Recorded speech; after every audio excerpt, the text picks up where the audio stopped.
Kick off and host this final session.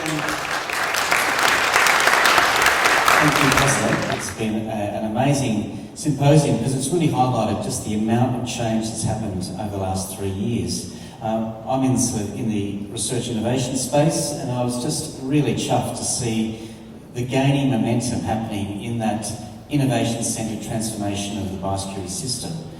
The progress that's happened in environmental DNA detection, and so now it's real-time, portable, it's being rolled out in ports, really exciting. Some of the work from the University of Adelaide around the e-commerce surveillance program was also very, very exciting. But the thing that I'd like to say is, I'd like to weave, I suppose, a couple of strands together that was focusing on the goal of 25 million sets of eyes.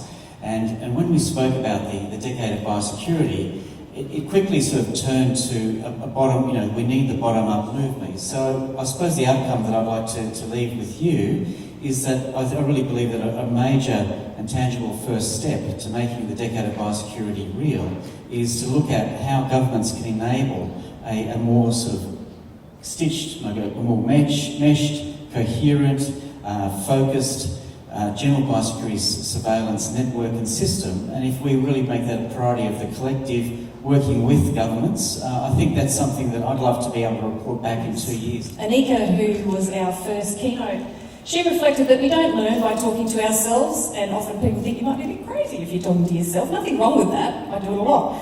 But if we just talk in ourselves or to ourselves in our minds, we don't learn anything. The only way we learn is by talking with others, and by doing that we're capturing diverse opinions. So I think the primary takeaway, and we've spoken about this, and this has been a key theme for biosecurity over the years, is that preparedness is where the investment needs to be placed, where there's a much better return on each dollar invested. And if the community are leading this and mainstreaming ideas and attitudes that are relatable, then they will be shared amongst most. So the future's depending on what we do today, and we have the permission to act. One of the questions I keep getting asked, and you're all so right around this, how will we resource that? Money is very important, and I'd say also in this day and age, so is time. But let's talk about the money. In 2019, we committed. We said we needed a national biosecurity strategy, and it must have a sustainable investment plan with it. Well, we're on the road with a draft national biosecurity strategy. We now need sustainable investment. But how much? That's the, $1 million question, or the $1 billion question. How much I keep getting asked? Well, this is what we believe. We believe that at the very least there needs to be a doubling in real terms of the current level of investment by 2030. I'm finished. And that this would comprise new money invested in addition to the current level of biosecurity investment.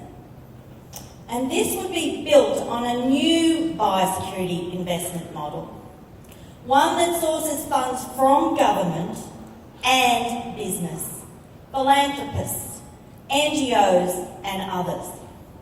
Now I know my colleagues believe, this is a bargain. It's dirt cheap.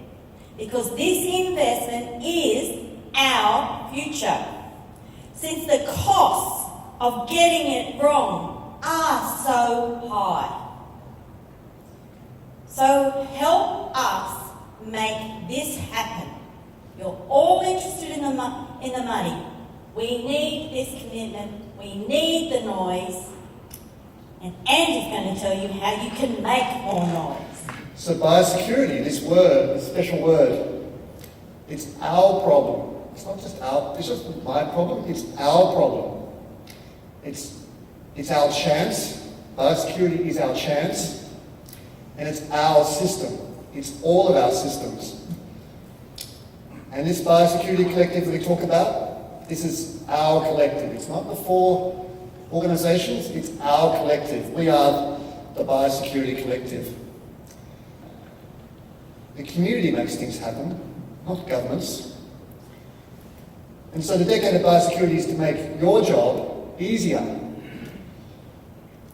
So start today making sure we all live and breathe and promote biosecurity. It's our word, it's our system, it's going to save what we believe in and what we value. But let's look a bit more forward to 2030. What's it going to look like when we've succeeded, when the decade of biosecurity has delivered for us? So the 2030 Biosecurity Symposium, I imagine on this stage will be 9 biosecurity ministers from every government, every jurisdiction, federal, state, territory. And they're not just going to be agriculture ministers or environment ministers, they're going to be ministers for biosecurity because that's what they're here for. And they're going to want to be here because this is the place where things happen. We're going to be proud of our new investments. We're going to have doubled investments in biosecurity in real terms. Hopefully tripled, hopefully quadrupled. And we need, and Richard Swain reminded us, we need the Indigenous voices to guide us and for us to learn from.